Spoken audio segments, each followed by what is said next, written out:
නයිමිරිස් පැලයක පළවෙනි මල කඩන්න ඕනිද නැද්ද? ඔයාලා අපෙන් ගොඩ දෙනෙක් අහනවා. මම අද ඔයාලට කියලා දෙන්නම්. මෙන්න මේ නයිමිරිස් පැලයක අපි පළවෙනි මල කඩන්න ඕනිද? කඩන්න ඕනේ නැද්ද? ඒකට හේතු කාරණා මොනවද කියලා අද මම මේ වීඩියෝ එකකින් ඔයාලට කියලා දෙනවා. එහෙනම් අපි වීඩියෝ එකත් එක්ක එකතු වෙමු.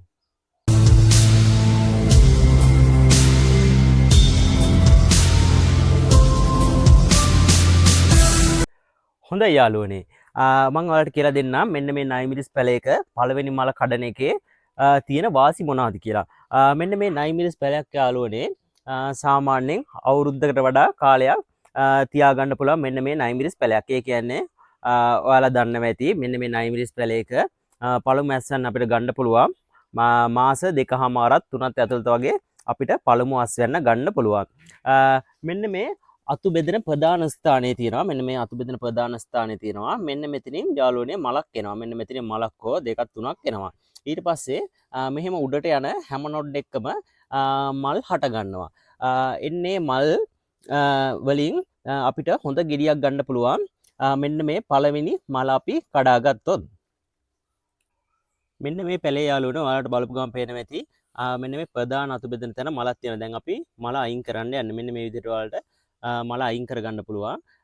මෙන්න මේ මල යාළුවනේ ඔයාලා අයින් කරන්න. මොකද මෙන්න මේ පැලේක තාම මේ පැලේ වර්ධනය වෙලා මදි. ඒ කියන්නේ මේකේ හොඳට මූල පද්ධතිය හැදෙන්න ඕනේ. ඊට පස්සේ මෙන්න මේ ශාකය හොඳට වර්ධනය වෙන්න ඕනේ. අපිට හොඳ කරලක් ගන්න. ඊට පස්සේ අපි මෙන්න මේ පළමු මල කැඩුවට පස්සේ අපිට ගන්න පුළුවන් අස්වනු වාර ප්‍රමාණය වැඩි වෙනවා. ඒ කියන්නේ ලොකු අස්වැන්න එකට අපිට යන්න පුළුවන් මෙන්න මේ පළවෙනි මල කැඩුවම. මෙන්න මේ පළවෙනි මල වලින් අපිට කරලක් ගන්න පුළුවන්. ඒ කරල කුඩා කරලක් තමයි මෙන්න මේ පළවෙනි මලෙන් එන්නේ. එන්නේ නිසා ඒකත් වාසියක් විදිහට ඔයාලට ගන්න පුළුවන් මෙන්න මේ පළවෙනි මල කඩන එක. අපේ එක්ස්පීරියන්ස් අනුව අපි මෙන්න මේක බලලා තියෙනවා. මල තියලා ඊට පස්සේ අපි වෙනම පැලයක් කරන් බලලා තියෙනවා. මලුත් එක්ක කොහොමද අස්වැන්නේ කියලා. අපි ඊට පස්සේ කාලයක් යනවත් එක්කම බලා ගන්න පුළුවන්.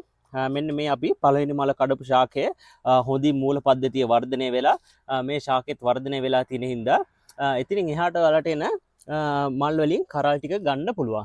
එතකොට අස්වනු ප්‍රමාණය ඔයාලට වැඩි කරගන්න පුළුවන්. එන්නේ මේ විදිහට යාළුවනේ ඔයාලා පළවෙනිට එන මල් ටික කඩා ගන්න ප්‍රධානම අතු බෙදෙන තැන මල තමයි අපි කඩා ගන්න ඕනි. එන්නේ මේ විදිහට ඔයාලට ඒක කරගන්න පුළුවන්. ඊට පස්සේ මෙන්න මේකේ මම කියලා දුන්නා කලින් වීඩියෝ එකේ පළමු කප්පාදුව සිදු කරගන්න ආකාරය පිළිබඳව. නිවැරදිව එන්නේ විදිහට ඔයාලා පළමු කප්පාදුව කරගන්න. දැන් මේ වගේ අපිට දෙවෙනි කප්පාදුව අද අපි දෙවෙනි කප්පාදුවත් කරන්න යන්නේ. මම ඔයාලට කියලා දෙන්න. මෙන්න මේ අපි දැන් මල කැඩුවා. මල කඩනත් එක්කම ඔයාලට දෙවෙනි කප්පාදුවට යන්න පුළුවන්. ඔයාලට ඒකෙත් අයිඩියා එකක් ගන්න පුළුවන්. සාමාන්‍ය පළවෙනි මල එනවත් එක්කම අපි දෙවෙනි කප්පාදුවට යන්න ඕනි. දෙවෙනි කප්පාදුව කරන විදිහ දැන් අපි බලමු. මේ තියෙන්නේ අපි පළමු කප්පාදුව සිදු කරගත්ත නයිමිරිස් පැල. දැන් අපි අද දෙවෙනි කප්පාදුව කරන්න යන්නේ. ඔයාලට දැන් මේ පැලේ පේනවා ඇති හොඳින් වර්ධනය වෙලා තියෙනවා. හොඳ නිරෝගීව තියෙනවා. මෙන්න මේ කොලයක් උනත් ලොකුවට තියෙන මේ බලන්න අතකට වඩා ලොකුවට මෙන්න මේ කොලයක් උනත් තියෙනවා. මෙන්න මේ වගේ කිසිම ඩෙෆිෂියන්සියක් නැහැ. මම මේ විදිහට ඩෙෆිෂියන්සි නැති වෙන්න බෙහෙත් පොහොර දාගන්න හැටි ඔයාලට කලින් වීඩියෝස් වල කියලා දීලා තියෙනවා. ඔයාලා ඒ වීඩියෝස් බැලුවේ නැත්නම් ඒ වීඩියෝස් උත් බලන්න. බලමු එහෙනම් මෙන්න මේ කප්පාදුව කොහොමද දැන් කරන්න කියලා. ඔයාලට පේනවා ඇති මෙන්න මෙතන මෙන්න මේ පැලේ ප්‍රධාන කඳ මෙහෙම ඇවිල්ලා තියෙනවා. ප්‍රධාන කඳ ඇවිල්ලා මෙන්න මේ කඳ දෙකට බෙදලා තියෙනවා. ඒ කියන්නේ දෙකට බෙදලා තියෙනවා. මෙන්න මෙතන තමයි යාළුවනේ පළවෙනි මලක් තිබුණේ. මෙන්න මෙතන තමයි පළවෙනි මලක් තිබුණේ. අපි ඒක දැන් ඉවත් කරලා තියෙන්නේ. ඊට පස්සේ ඔයාලට තියෙන්නේ මෙන්න මේ ප්‍රධාන ස්ථානයේ සිට පහළට තියෙන ඔක්කොම අතුරු කිලි ටික අයින් කරන්න. අතුරු කිලි ටික අයින් කරන්න ඔයාලට මෙන්න මේක අතින් මෙන්න මේ විදිහට කොළ ටික කඩා ගන්න පුළුවන්. මෙන්න මේ විදිහට ඔයාලා අතින් කොළ ටික කඩා ගන්න ඉවත් කරගන්න. ඔයාලට ලොකු රිකිල්ලක් තිබුණා. මේ තියෙන පොඩි රිකිල්ල.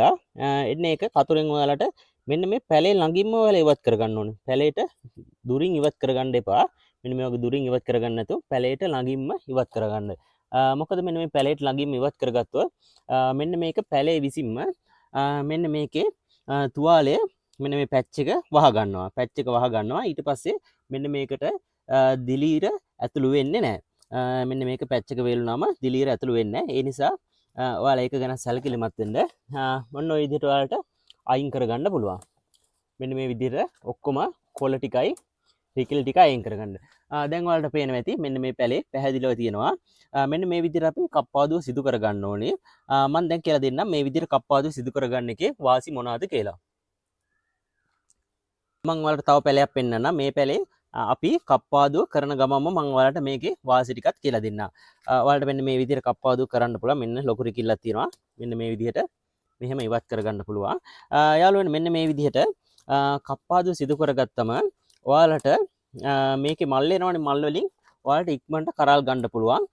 ඊටම දැන් මේ පොහොර මේ ප්‍රධාන පැලයට දාන පොහොර මෙන්න මේ අතු ඊට පස්සේ රිකිලි මෙන්න මේ කොළවලට මෙන්න මේ පොහොර අනවශ්‍ය විදිහට ගන්නවා. ඒ කියන්නේ අනවශ්‍ය විදිහට මෙන්න මේ පත්‍රවලට පොහොර වැයෙනවා.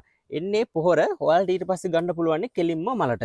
කෙලින්ම මලේ වර්ධනයට ඒ කියන්නේ හොඳ කරලක් ගන්න කෙලින්ම ඔයාලගේ පොහොර ටික ඔයාලට දෙන්න පුළුවන්. මෙන්න මේ විදිහට කප්පාදුව සිදු කරගත්තම ඔයාලත් මෙන්න මේ විදිහට කප්පාදුව සිදු කරගෙන දැන් ඔයාලට පේනවා ඇති මෙන්න මේක අපි කප්පාදුව සිදු කරන් තියෙන්නේ.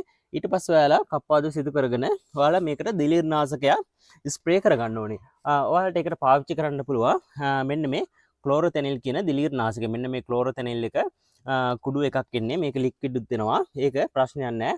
ඔයාලට මෙන්න මේ විදිහේ ස්ප්‍රේ කෑන්නක් හරි ඔයාලට දැන් ලොකු වගාවක් කරනවා නම් ඔයාලා හේ ස්ප්‍රේ එකක් හරි නැත්නම් පවර් ස්ප්‍රේ එකක් හරි අරන් ඔයාලට ස්ප්‍රේ කරන් යන්න පුළුවන්.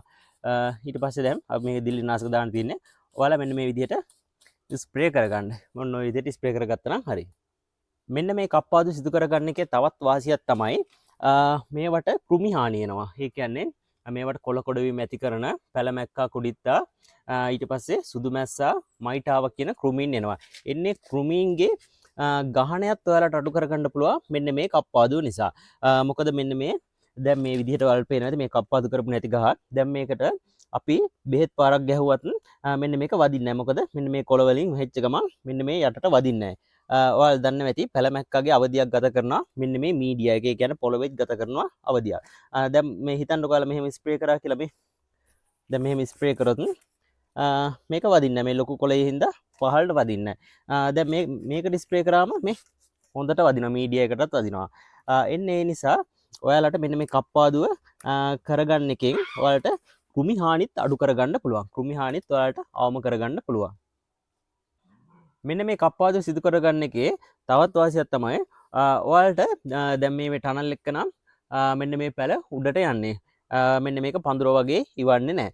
ඊට පස්සේ ඔයාලට මෙන්න මේක ඔයාලට මැනේජ් කරගන්නත් පුළුවන්. ඒ කියන්නේ ඔයාලට පහසු කරගන්න පුළුවන්. ඔයාලට මේක කරල් කඩන්න වුණත් ඊට පස්සේ බෙහෙත් ගහන්න ඊට පස්සේ ඔයාලට දැන් මේකට ආධාරකයක් සවි කරගන්න වගේ මේ නූලක් දාලා තියෙනවා. ඔයාලට පේනවා ඇති.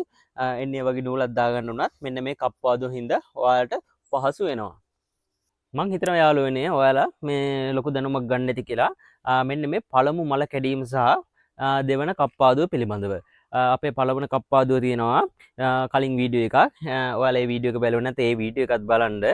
එන්නේ විදිහට තමයි මෙන්න මේ 9 මිරිස් පැලයක නිවැරදිව කප්පාදුව සිදු කරන්න. ඔයාලා මෙන්න මේ විදිහට කප්පාදුව යන්න මේ විදිහට කප්පාදුව ගියත් ඔයාලට ඉහළ අස්වැන්නකට යන්න පුළුවන්. ඔයාලට මේ පේන්නේ ස්කොච් බොනට් කියන ප්‍රභේදය. දැන් මේකේ මල් අල්ලනවා. මම මේකේ මල් ඇල්ලුවාම කරල් ඇල්ලුවාම ඔයාලට කරල් වල වීඩියෝස් පෙන්නන්නම්.